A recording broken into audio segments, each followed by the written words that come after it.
So, aalis kami guys. Pupunta kami ng hospital. Adali namin si baby.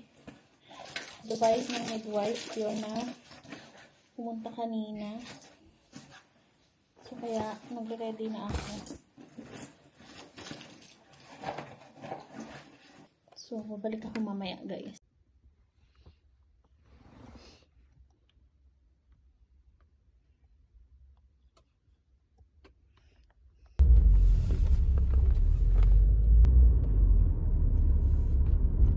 And she was holding the sign paperwork to read the latest at the month. I told her it was 6 on the section.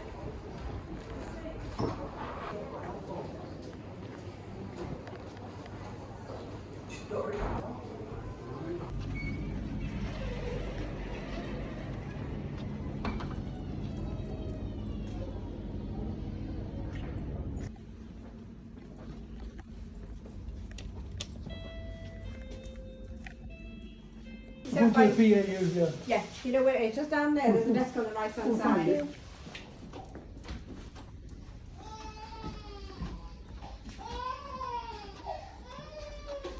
So, nandito kami guys ngayon sa hospital kasi nga ito si baby Michaela ay nag-loss ng weight tsaka nagkaroon siya ng jaundice. Medyo nanilaw siya ng kaunti kasi nga ilang araw nang umuulan.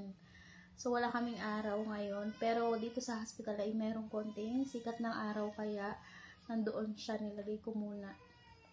So, sana mabawasan. Napabawasan naman na yung kanyang pag-yellow. Napapansin mo nag-pink na siya and nagre-red na.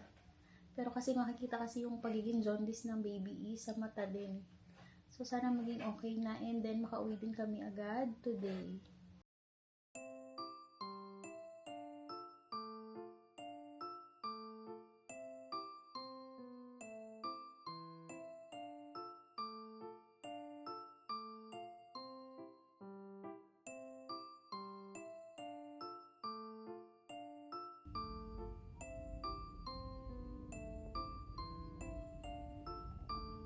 So, nag-aantay na lang kami ng blood result. Kasi dalawa yung ginawa. So, yung isa lumabas na which is normal. And then yung isa pa ay inaantay namin.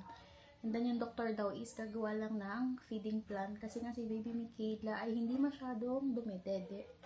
So, more in tulog siya. Kaya siya nag-loss ng weight. Dito pala, kailangan ang loss lang ng weight ng baby is 12% lang. And then si may baby Michaela kasi is 13.1%.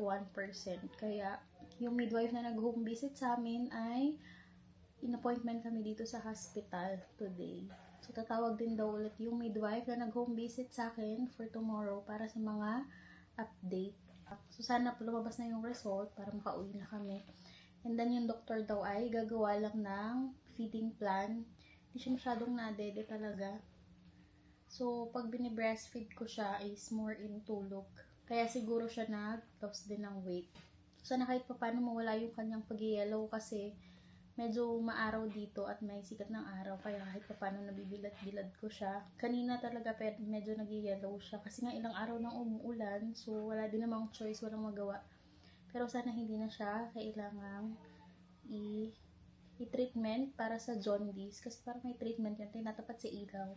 So sana wag na. So ang maganda lang dito guys sa hospital is alagang-alaga. So nung pumunta kami dito, hindi pa ako nagla-lunch. And then, aaluhin ka talaga nila ng lunch, ganyan, may pagkain talaga. And then, i-assist ka nila kung anong kailangan mo. Tapos, naka-separate room nga kami. So, ipakita ko sa inyo yung room, which is maganda kasi may privacy. And then, dahil newborn nga si baby Michaela is, naano din akong, nasa labas lang kami, nadadaan-daanan. Alam niyo yung may expose. Kaya, buti din is naka-room kami dito. So, ayan pala guys yung itsura ng room. So, ayun si baby Michaela muna. Nagpapainit. Sinasamantala namin yung sikat ng araw. And then, ito yung kwarto. So, pwede akong mahiga dyan. Tapos, may upuan dito sa kabilang side. So, yan. Yung gamit namin. And then, ito yung car seat. So, Mr. ay nasa labas lang, saglit. Kaya, wala akong kasama dito sa room. Si baby lang. So, medyo nawawala na yung araw, yung sinag ng araw sa kanya. So, hapon na guys, pero nandito pa rin kami sa hospital. So, nag-request na ako ng feeding bottle para kay baby Michaela. Kasi isa na lang yung feeding bottle na nadala ko na malinis. And then, nagbigay sila ulit ng sandwich at saka tea with milk. Tsaka yung water na request ko. So, ganito kaalaga dito guys sa hospital sa UK. Kaya maganda talaga guys yung service nila dito sa hospital. And then, wala kang babayaran kasi nga kasama na siya sa tax. And then, ang aming baby ay tulog. So, kakadede lang yan. And pinalagyan sa akin ng bonnet or hat kasi parang medyo nilalamig. Malamig na kasi ulit ngayon.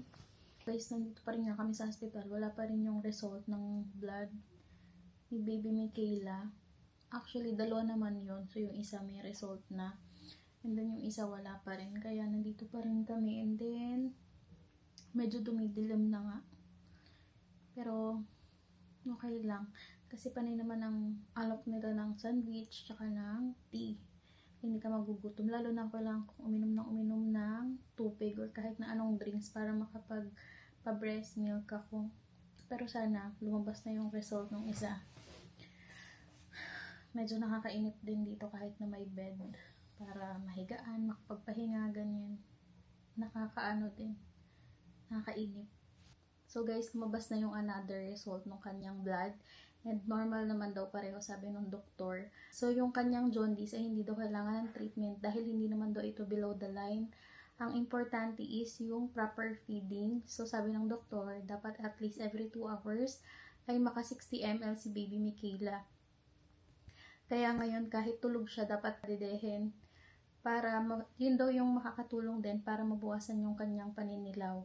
And then, kailangan kong tumawag dito after 2 days kung medyo hindi pa rin gumanda yung kanyang lagay or hindi pa rin siya mag-gain weight. And then yung midwife na nag-visit sa amin today, sabi niya ay tatawag sa akin bukas kung ano ba yung balita or update para kay baby Michaela. So bali ngayon, inaantay ko na lang namin yung kanyang discharge paper para makauwi na kami. And then si Mr. nga ay pabalik na. So, pinakuha ko lang din siya ng tubig kanina. Sabi ko magdala dahil yung tahi ko ay medyo kumikirot na. Dahil gabi na nga at saka masyado nang malamig ulit sa labas. Kaya, kailangan ko uminom ulit ng painkiller. Ang sakit niya talaga guys, kumikirot siya pag malamig. Actually, 8 PM na. So, intayin ko na lang yon. And good thing, hindi namin kailangan magstay dito overnight. Pero, okay lang din naman kasi may bed. Pero ayoko din talaga magstay dito at sobrang lamig na.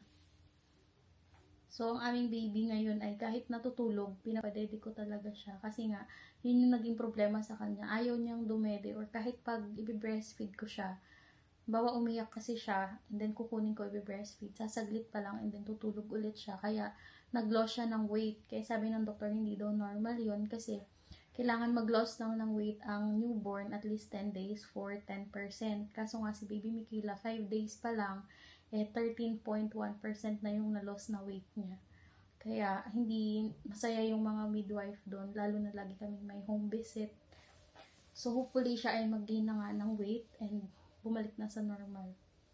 So yun lang muna today guys. Hindi na ako makapag-video kasi syempre privacy din ng mga ibang bata at ng ibang patient.